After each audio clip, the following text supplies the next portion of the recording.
اعوذ باللہ من الشیطان الرجیم بسم اللہ الرحمن الرحیم ایاک نعبد و ایاک نستعین۔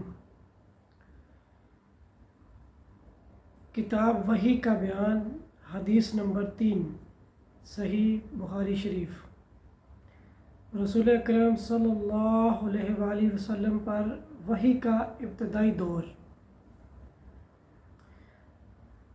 اچھے سچے پاکیزہ خوابوں سے شروع ہوا۔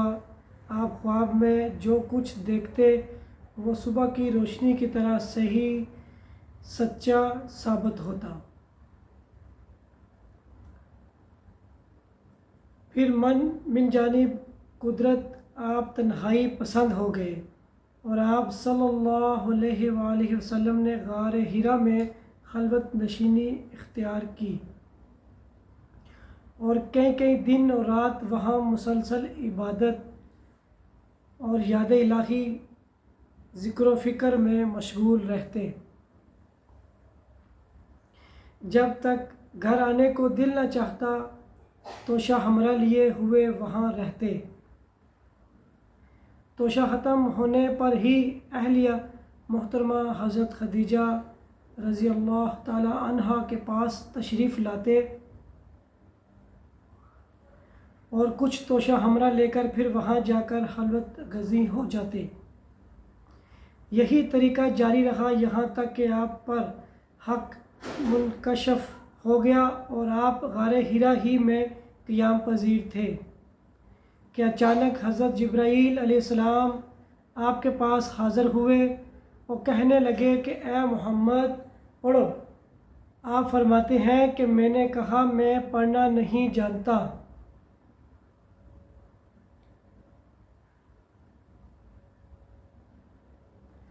آپ صلی اللہ علیہ وآلہ وسلم فرماتے ہیں کہ فرشتے نے مجھے پکڑ کر اتنے زور سے بھینچا کہ میری طاقت جواب دے گئی۔ پھر مجھے چھوڑ کر کہا کہ پڑھو۔ میں نے پھر وہی جواب دیا کہ میں پڑھا ہوا نہیں ہوں۔ اس فرشتے نے مجھ کو نہایت ہی زور سے بھینچا کہ مجھ کو سخت تکلیف محسوس ہوئی۔ پھر اس نے کہا کہ پڑھ۔ میں نے کہا کہ میں پڑھا ہوا نہیں ہوں۔ فرشتے نے تیسری بار مجھ کو پکڑا اور تیسری مرتبہ پھر مجھ کو بھینچا، پھر مجھے چھوڑ دیا اور کہنے لگا کہ پڑھو اپنے رب کے نام کی مدد سے جس نے پیدا کیا اور انسان کو خون کی پھٹکی سے بنایا۔ پڑھو اور آپ کا رب بہت ہی مہربانیاں کرنے والا ہے۔ بس یہی آیتیں آپ حضرت جبرائیل علیہ السلام سے سن کر اس حال میں غار حرا سے واپس ہوئے کہ آپ کا دل اس انوکھے واقعے سے کانپ رہا تھا۔ آپ حضرت خدیجہ کے ہاں تشریف لائے اور فرمایا کہ مجھے کمبل اڑا دو۔ لوگوں نے آپ کو کمبل اڑا دیا۔ جب آپ کا ڈر جاتا رہا تو آپ نے اپنی زوجہ محترمہ خدیجہ رضی اللہ تعالی عنہا کو تفصیل کے ساتھ یہ واقعہ سنایا اور فرمانے لگے کہ مجھ کو اب اپنی جان کا خوف ہو گیا ہے۔ آپ کی اہلیہ محترمہ حضرت خدیجہ رضی اللہ تعالی عنہا نے آپ کی ڈھارس بندھائی اور کہا کہ آپ کا خیال صحیح نہیں ہے۔ خدا کی قسم آپ کو اللہ کبھی رسوا نہیں کرے گا۔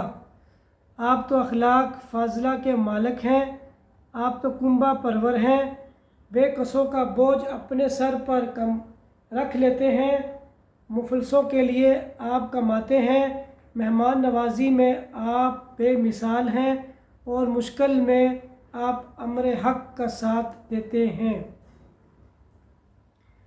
ایسے اوصاف حسنہ والا انسان یوں بے وقت ذلت خواری کی موت نہیں پا سکتا۔ پھر مزید تسلی کے لیے حضرت خدیجہ رضی اللہ تعالی عنہا آپ صلی اللہ علیہ وآلہ وسلم کو ورقہ بن نوفل کے پاس لے گئی اور جو ان کے چچا زاد بھائی تھے اور زمانہ جاہلیت میں نصرانی مذہب اختیار کر چکے تھے اور عبرانی زبان کے کاتب تھے، چنانچہ انجیل کو بھی حسب منشا خداوندی عبرانی زبان میں لکھا کرتے تھے۔ انجیل سریانی زبان میں نازل ہوئی تھی، پھر اس کا ترجمہ عبرانی زبان میں ہوا۔ ورقہ اسی کو لکھتے تھے۔ وہ بہت بوڑھے ہو گئے تھے، یہاں تک کہ ان کی بینائی بھی رخصت ہو چکی تھی۔